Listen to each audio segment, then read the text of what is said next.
1 வீக்கா social media open பண்ணாலே ஒருத்தரோட டாபிக் தான் ரொம்ப பேசிட்டு இருக்காங்க. none other than நம்ம நடிப்பு நாயகன் சூர்யாவை பத்தி தான்.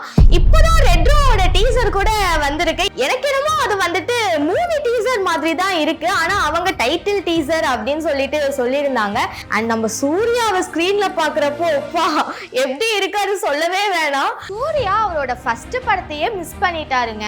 அப்புறம் அந்த படத்தை அஜித் நடிச்சு நம்ம எல்லாம் ரொம்பவே கொண்டாடினோம். என்னடா அஜித் இவ்வளோ அழகா இருக்காரு அப்படின்னு சொல்லிட்டு அவரை நம்ம ரசிக்கலாம் செஞ்சிருக்கோம். என்னது சூர்யா மிஸ் பண்ணிட்டாரா, அஜித் நடிச்சு நம்ம கொண்டாடினோமா?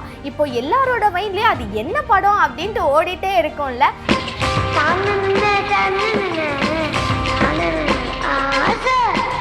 ஆமா, ஆசை வந்துட்டு சூர்யா தான் நடிக்க இருந்த படம். அது எதனால டிராப் அவுட் ஆச்சு அப்படின்னு தெரியுமா?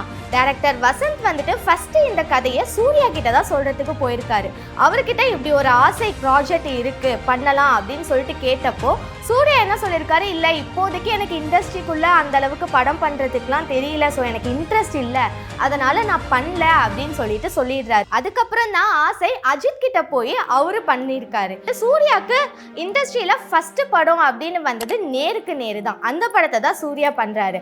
இந்த படத்தை பார்த்து நாம் எல்லாப்பா என்ன ஒரு லவ் ஸ்டோரியில அப்படின்ட்டு எல்லாருமே நினைச்சிருப்போம். பேர் என்ன சொன்ன? தெரியாது. ஒரு தெரியாது. இந்த படத்தையும் ஃபர்ஸ்ட் சூர்யா கிட்ட தான் போயிட்டு எஸ்பி ஜனநாதன் வந்துட்டு ஸ்டோரி சொல்லியிருக்காரு. அண்ட் அப்போ சூர்யா என்ன சொல்லியிருக்காரு அப்படின்னா, இல்லை நான் ரொமான்டிக் ஸ்டோரிஸ்லாம் இப்போ ஏதோ பண்ண ஸ்டார்ட் பண்ணல, ஸோ இந்த படம் எனக்கு செட் ஆகும் தோணலை அப்படின்னு சொல்லியிருக்காரு. இந்த டிஸ்கஷனுக்கு அப்புறம் ஷாம் கைக்கு போயிடுது. ஸோ அவரு நடிச்சு இந்த படம் ரிலீஸும் ஆயிடுது. ஒருவேளை இந்த படத்துல ஷாம் இடத்துல சூர்யா இருந்திருந்தாருன்னா மேபி இதுக்கு இருந்த ஹைப்பு இன்னும் கூட அதிகமாக இருக்கும் அப்படின்ட்டு எனக்கு பர்சனலாக தோணுது. அதுக்கப்புறம் சூர்யா மிஸ் பண்ண படம் என்ன தெரியுமா? நம்ம தலைவர் ஜிவிஎம் அவரோட படம் தாங்க. சென்னையில் ஒரு மழைக்காலம் அப்படின்ட்டு ஒரு ஸ்டோரி. இதை வந்துட்டு அசீனை வச்சு 1 வீக் ஷூட் எல்லாம் பண்ணியிருக்காங்க. டக்குன்னு நடுவில் சூர்யா வந்துட்டு அவங்களுக்குள்ள இருந்த ஏதோ ஒரு மனஸ்தாபத்தில் இந்த படம் நான் பண்ணல அப்படின்னு சொல்லிட்டு அதுல இருந்து டிராப் அவுட் ஆயிடுறாரு. இதுல ஹைலைட்டான விஷயம் என்ன தெரியுமா?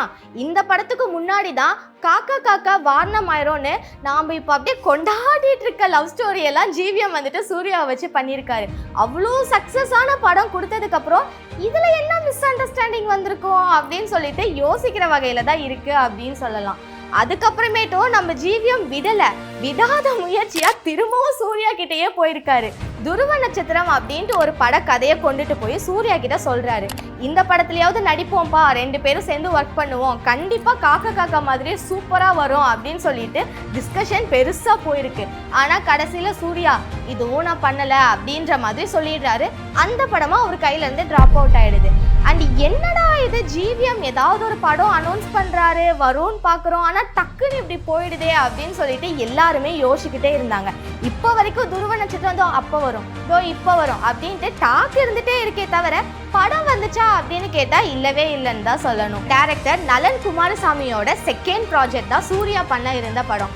அவரு எஸ்டிமோ காதல் அப்படின்னு ஒரு ஸ்கிரிப்டை எடுத்துட்டு போயிட்டு சூர்யா கிட்ட இப்படி ஒரு லவ் ஸ்டோரி இருக்கு நம்ம பண்ணுவோம் அப்படின்னு சொல்லிட்டு சொல்றாரு. ஆனா அங்கேயும் ஏதோ ஒன்று சூர்யாவுக்கு வந்துட்டு பிடிக்காம போச்சோ இல்லை கதையின் மேல அவருக்கு அந்த அளவுக்கு ஈடுபாடு இல்லையோ என்னன்னு தெரியல. அந்த படம் அப்படியே அங்கேயே டிராப் அவுட் ஆயிடுதுங்க. அதுக்கப்புறம் அந்த படத்தை பண்ணணும்னு அவர் நினைக்க கூட இல்லை அப்படின்னு நினைக்கிறேன். ஏன்னா அவரோட செகண்ட் ப்ராஜெக்ட் அதுக்கப்புறம் காதலும் கடந்து போகும் தான் இருந்தது. நம்ம விஜய் சேதுபதியை வச்சு சூப்பரா பண்ணியிருந்தாரு. ஸோ இப்படி நல்லா பண்ற ஒரு டைரக்டர் படத்தை வந்துட்டு சூர்யா ஏன் வேணான்னு சொன்னாரு அப்படின்ட்டு நிறைய பேருக்கு குவெஸ்டின்ஸும் இருக்குன்னு சொல்லலாம். இப்போ பாரஞ்சித்தும் சூர்யாவும் சேர்ந்து ஸ்டுடியோ கிரீன் ப்ரொடக்ஷன்ல ஜெர்மன் அப்படின்னு ஒரு படம் பண்ண போறாங்கன்ட்டு ரொம்ப நாளா ஒரு டாக் போயிட்டே இருக்கு. அண்ட் இந்த படம் நிஜமாலுமே வரும் அப்படின்னு சொல்லிட்டு தான் எல்லாருமே சொல்லிட்டு இருக்காங்க. இப்போ அவங்க எல்லாருக்கும் மைண்ட்ல ஒரு குவெஸ்டின் ஓடிட்டு இருக்கோம், இவ்வளோ நேரம் சூர்யா டிராப் பண்ண படம்லாம் என்னென்னு பார்க்கலாம் தானே பேசிட்டு இருந்த, அது என்ன நடுவில் வந்து இப்போ இருக்க படத்தை பத்தி பேசுற அப்படின்னு சொல்லிட்டு எல்லாருக்கும் குவெஸ்டின் இருக்கும். இதுக்கும் ஒரு கனெக்ஷன் இருக்கு. பல வருஷத்துக்கு முன்னாடியே சூர்யாவும் பாரஞ்சித்தும் சேர்ந்து ஒரு ப்ராஜெக்ட் பண்ணலாம் அப்படின்னு சொல்லிட்டு ரொம்ப டீப்பா டிஸ்கஸ் பண்ணியிருக்காங்க. அந்த டிஸ்கஷன் அந்த படம் வந்துட்டு ரொம்ப பெரிய ஹைப் கொடுக்கும் அப்படின்னு எல்லாரும் எதிர்பார்த்துட்டும் இருந்தாங்க. ஆனா பாரஞ்சித் அவர்களுக்கு வந்துட்டு கபாலி, காலா இந்த படங்கள்லாம் போயிட்டு இருந்துச்சு. ஸோ சூர்யா கூட கூட அந்த படங்கள் வந்துட்டு பண்றதுக்கான வாய்ப்பு கிடைக்கல அப்படின்னு தான் சொல்லணும். ஸோ அந்த ஒரு படமும் அப்போ டிராப் ஆயிருந்தது. இப்போ இந்த படத்தை பத்தி அப்டேட் வந்ததுக்கு அப்புறம் ஒருவேளை அவங்க அப்போ டிஸ்கஸ் பண்ண படம் இதுவா இருக்குமோ அப்படின்ற டவுட் எனக்கும் இருக்கு. உங்களுக்கு இருக்கா அப்படின்றத கடைசியில கமெண்ட்ல சொல்லிடுங்க. நம்ம எல்லாருக்குமே சூர்யா, ஹரி இவங்களோட காம்போல வந்துட்டு வந்த படங்கள்லாம் எவ்வளோ நல்லா போயிருக்கு அப்படின்னு தெரியும். வேல், 6, சிங்கம் 1, 2, 3ன்னு லிஸ்ட் பெருசா போய்கிட்டு இருக்கு. ஏகப்பட்ட சக்சஸான படங்கள் எல்லாமே நம்ம ஹரி கொடுத்துருக்காரு. இவ்வளோ படங்கள் சூர்யா வச்சு சக்சஸா கொடுத்தோம். அவர்கிட்டயும் ஒரு படத்தை அவரு டிராப் பண்ணியிருக்காரு. அது என்ன படம் தெரியுமா? அருவா. அடுத்த இந்த படம் வந்துட்டு ஒருவேளை சூர்யா பண்ணியிருந்தா எப்படி இருந்திருக்கும் அப்படின்னு இப்போ வரைக்கும் நான் இமேஜினேஷன்ல ஓட்டிகிட்டே இருக்கேன். அப்படி ஒரு படம் தான். ரீசெண்டாக இப்போ கங்குவா ஆடியோ லான்ச்சில் ராஜமௌலி வந்துட்டு சூர்யா கூட நான் கூட ஒரு ப்ராஜெக்ட் பண்ண வேண்டி இருந்தது, அதை பற்றி டிஸ்கஷனில் போச்சு, ஆனால் பண்ண முடியாமல் போயிடுச்சு அப்படின்னு சொல்லியிருந்தாரு. ஆனால் என்ன படம் என்ன ஏதுன்னு எந்த டீட்டெயில்ஸும் அவர் சொல்லலை.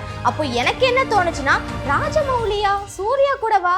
அப்போ ஒருவேளை மகதீரா, பாகுபலி இது ரெண்டுல ஏதாவது ஒன்றா இருக்குமா அப்படின்னு சொல்லிட்டு தான் எனக்கு டக்குன்னு தோணுச்சு.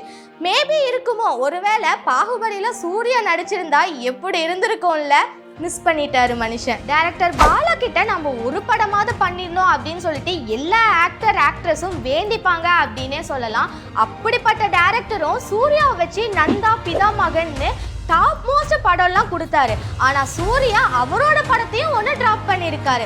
வேற எதுவும் இல்லை, வணங்கான் தான். வணங்கானோட போஸ்டர் ரிலீஸ் ஆச்சு. அண்ட் அது மட்டும் இல்லாமல் ஷூட்டிங்லாம் கூட போயிட்டு இருந்தது. ஆனால் நடுவில் டக்குன்னு சூர்யா இந்த படத்தில் இல்லை அப்படின்ற மாதிரி ஒரு நியூஸ் வந்துருந்துச்சு.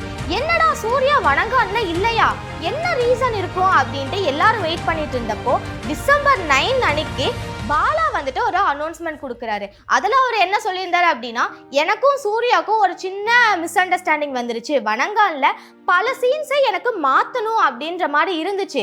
அதுக்கு வந்துட்டு சூர்யா உடன்படலை. ஸோ அவர் வந்துட்டு இந்த படத்தில் நடிக்க மாட்டேன் அப்படின்னு சொல்லிட்டு போயிட்டாரு அப்படின்ட்டு ஒரு அனௌன்ஸ்மெண்ட் கொடுத்துருந்தாரு. ஸோ சூர்யா வணங்கான்ல இருந்தும் ட்ராப் அவுட் ஆயிடுறாரு. புறநானூறு இந்த படத்தை பற்றி எல்லாருக்குமே தெரியும். ரொம்ப நாளாக சூர்யா புறநானூறில் நடிக்க போறாரு அப்படின்னு சொல்லிட்டு போஸ்டர்ல இருந்து சில வீடியோ கிளிப்பிங்ஸ்லாம் கூட வந்துட்டு இருந்தது. அண்ட் இந்த படத்துல துல்கர் சர்மா, நஸ்ரியான்னு நிறைய பேர் நடிக்கிறாங்க அப்படின்ற இன்ஃபர்மேஷனும் வந்துட்டு இருந்துச்சு. கடைசியில பார்த்தா இந்த படமும் சூர்யா டிராப் பண்ணிடுறாரு. அப்புறம் இந்த படம் சிவகார்த்திகேயன் தான் நடிக்க போறாரு அப்படின்னு அஃபிஷியலான ஒரு அனௌன்ஸ்மெண்ட்டும் வருது. இப்போ வரைக்கும் சூர்யா மிஸ் பண்ண பல படங்கள் லிஸ்ட் அவுட் பண்ணி பார்த்துருப்போம். அண்ட் அவரு மிஸ் பண்ண படங்கள்லாம் வேற ஹீரோ ஹீரோயின்ஸ் நடிச்சு செம்மையா நடிக்கிறாங்களா அப்படின்னு நம்ம ரசிச்செல்லாம் இருந்திருக்கோம். ஸோ இந்த படங்கள்லாம் சூர்யா மிஸ் பண்ணியிருக்காரா? எனக்கு தெரியவே இல்லையே, இப்போதான் தெரியுது அப்படின்னு எந்த படங்கள்லாம் உங்களுக்கு தோணுச்சு அப்படின்றத கமெண்ட்ல சொல்லுங்க. அண்ட் இதுக்கப்புறம் இந்த மாதிரி வீடியோஸ் பண்ணலாம் அப்படின்னு ஒரு சின்ன ஐடியாவும் இருக்கு. எனக்கு இந்த ஆக்டர் வந்துட்டு என்னென்ன படம்லாம் மிஸ் பண்ணாருன்னு தெரிஞ்சுக்கணும் அப்படின்ற ஆர்வம் இருக்கு அப்படின்னா ஓகே, உங்களுக்காக அதையும் பண்றதுக்கு ரெடியா இருக்கும். ஸோ யாரோட படங்கள்லாம் உங்களுக்கு வேணும் அப்படின்னு சொல்லிட்டு கமெண்ட்ல கண்டிப்பா சொல்லுங்க, அதையும் பண்றோம்.